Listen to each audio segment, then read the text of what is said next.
আসসালামু আলাইকুম। আজ আপনাদের দেখাবো কিভাবে হিজাব কাটিং করতে হয়। এটা হচ্ছে 5 থেকে 6 বছরের বাচ্চার একটা হিজাব।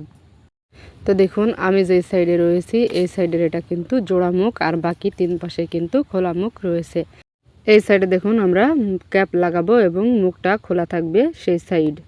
তো দেখুন এখন আমি হিজাবটা এই সাইডে কতটুকু পরিমাণ কাপড় রয়েছে সেটা একটু মেপে নিচ্ছি। এখানে আমাদের 27 ইঞ্চি পরিমাণ রয়েছে। তো এটা হচ্ছে আমাদের সামনের সাইড হবে আর এটা হচ্ছে আমাদের পিছন সাইড হবে। তো পিছন সাইডে কিন্তু সামনের সাইড থেকে 3-4 ইঞ্চি বেশি হলে ভালো হয়, কারণ সামনের দিকে মাথাটা উঁচু হয়ে থাকে এজন্য। তো দেখুন আমি এখানে 3 ইঞ্চি বেশি নিয়ে 30 ইঞ্চিতে দাগ দিয়ে দিচ্ছি। তো এভাবে করে দেখুন আমি কিন্তু কোণার থেকে একটু একটু করে এগিয়ে নিয়ে 30 ইঞ্চিতে দাগ দিয়ে নিচ্ছি।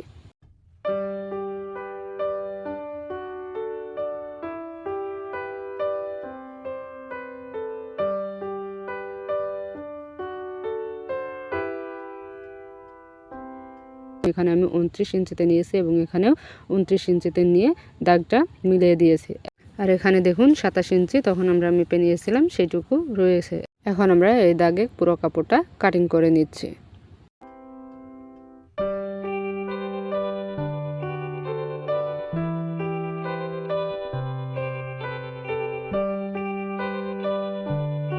এখানে দেখুন আমরা যে এখানে ছোট্ট একটা কাপ লাগাবো সেখানে লাগানোর জন্য এখানে একটা ছক কেটে নিচ্ছি, যেন আমাদের সেলাইয়ের সময় অনেক সুবিধা হয় এজন্য। এখানে দেখুন আমাদের যে বাড়তি কাপড় রয়েছে এখান থেকে আমরা ক্যাপটা বের করব। তো তার জন্য আমরা কাপড়টা 2টা ভাঁজে ভাঁজ দিয়ে নিয়েছি এবং 6 ইঞ্চিতে মাপ নিয়ে নিয়েছি। এখন দেখুন তার উপরে আরও 4টা ভাঁজ দিয়ে 8টা ভাঁজে ভাঁজ করে নিয়েছি। এখন দেখুন এখানে 3 ইঞ্চিতে মাপ দিচ্ছি এবং এখানে 3.5 ইঞ্চিতে মাপ দিয়ে 2টা দাগ মিলিয়ে দিচ্ছি। এখন এই দাগে কাপড়টা কাটিং করে নিচ্ছি। এখন চলে যাচ্ছে সেলাইয়ে। তো দেখুন প্রথমে আমরা নিচের যে ঘেরের অংশ রয়েছে সেই ঘেরটা সেলাই করব। তো এখানে আমরা চাইনিজ সেলাই দেব।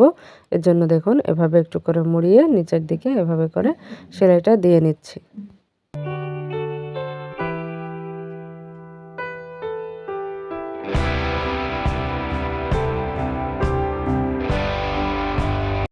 তো দেখুন এভাবে পুরো কাপড়টা সেলাই দিয়ে নিয়েছি। এখন দেখুন এই যে আমরা ছক কেটে নিয়েছিলাম এখানে ক্যাপটা জয়েন্ট দেব।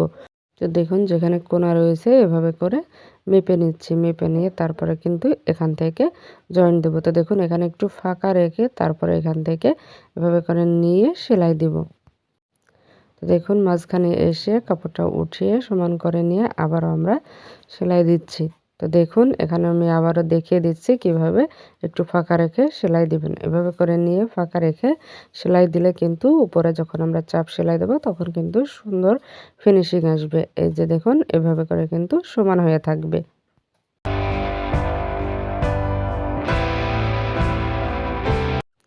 তো দেখুন ক্যাপের উপরে আমরা একটু ডিজাইন করব, এজন্য আমি এখানে 1.5 ইঞ্চি পরিমাণ কাপড় নিয়েছি। এখানে কিন্তু সেলাই করা কাপড়, তো তার জন্য কিন্তু 2 ইঞ্চি নিয়েছি, সেলাইয়ের পরে 1.5 ইঞ্চি রয়েছে।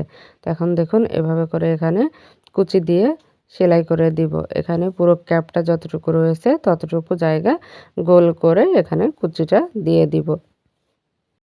ভিডিওটি ভালো লাগলে প্লিজ আমার চ্যানেলটি সাবস্ক্রাইব করে দিবেন আর পাশে থাকা অল বাটনে ক্লিক করে রাখবেন, যেন প্রতিটি নতুন ভিডিওর নোটিফিকেশন সঙ্গে সঙ্গে পেয়ে যান।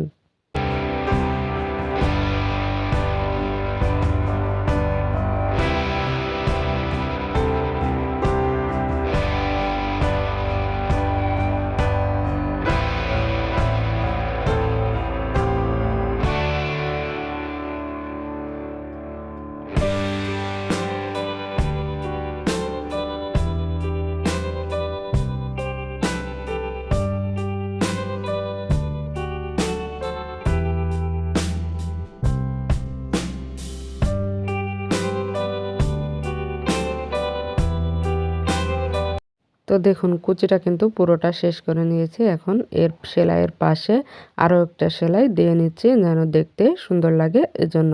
তো দেখুন এভাবে করে আমি পুরো কুচিটা তৈরি করে নিয়েছি। এই যে দেখুন এমন হয়েছে। এখন আমরা পাশের সেলাইটা দিয়ে নেব। তো আমাদের ক্যাপের জন্য এখানে ফাঁকা রাখছি 8 ইঞ্চি পরিমাণ। 8 ইঞ্চি পরিমাণ ফাঁকা রেখে তারপরে এখান থেকে পুরোটা সেলাই করে দিলেই হয়ে যাবে আমাদের হিজাব রেডি।